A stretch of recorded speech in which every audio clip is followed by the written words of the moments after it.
بسم اللہ الرحمن الرحیم۔ شروع کرتا ہوں اللہ کے نام سے جو بڑا مہربان اور رحم والا ہے۔ حضرت داؤد علیہ السلام کی قوم بندر بن گئی۔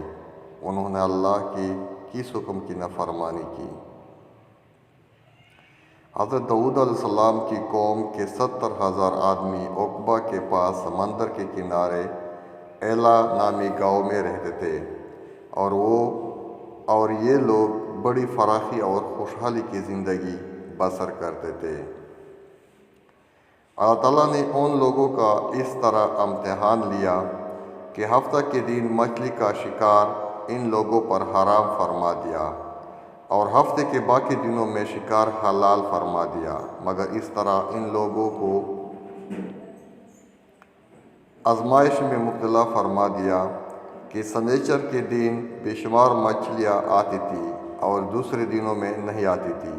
تو شیطان نے ان لوگوں کو یہ حیلہ بتا دیا کہ سمندر سے کچھ نالیاں نکال کر خشکی میں چند حوض بنا لو، اور جب سنیچر کے دن ان نالیوں کے ذریعے مچھلیاں حوض میں آ جائے تو نالیاں کا منہ بند کر دو، اور ان دن شکار نہ کرو بلکہ دوسرے دن آسانی کے ساتھ ان مچھلیوں کو پکڑ لو۔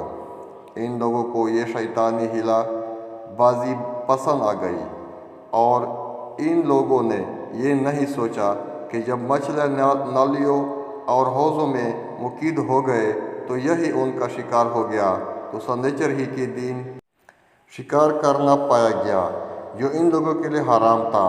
اس موقع پر ان یہودیوں کے 3 گروہ ہو گئے۔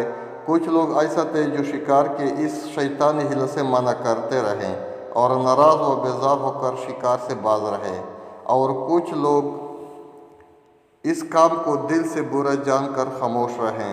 دوسروں کو منع نہ کرتے تھے بلکہ منع کرنے والوں سے یہ کہتے تھے کہ تم لوگ ایسی قوم کو کیوں نصیحت کرتے ہو جنہیں اللہ تعالیٰ ہلاک کرنے والا یا سخت سزا دینے والا ہے، اور کچھ وہ سرکش و نافرمان لوگ تھے جنہوں نے حکم خداوندی کا اعلانیہ مخالفت کی اور شیطان کی حیلہ بازی کو مان کر سنیچر کے دن شکار کر لیا اور ان مچھلیوں کو کھایا اور بیچا بھی۔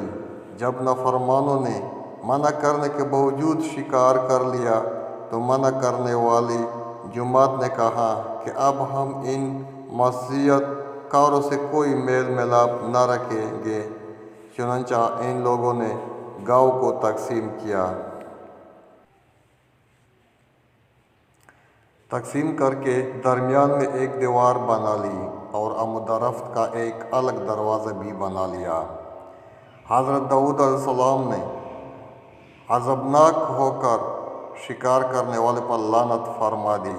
ان کا اثر یہ ہوا کہ ایک دن خطا کاروں میں سے کوئی باہر نہیں نکلا، تو انہیں دیکھنے کے لیے کچھ لوگ دیوار پر چڑھ گئے تو کیا دیکھا کہ وہ سب بندروں کی صورت میں مسخ ہو گئے ہیں۔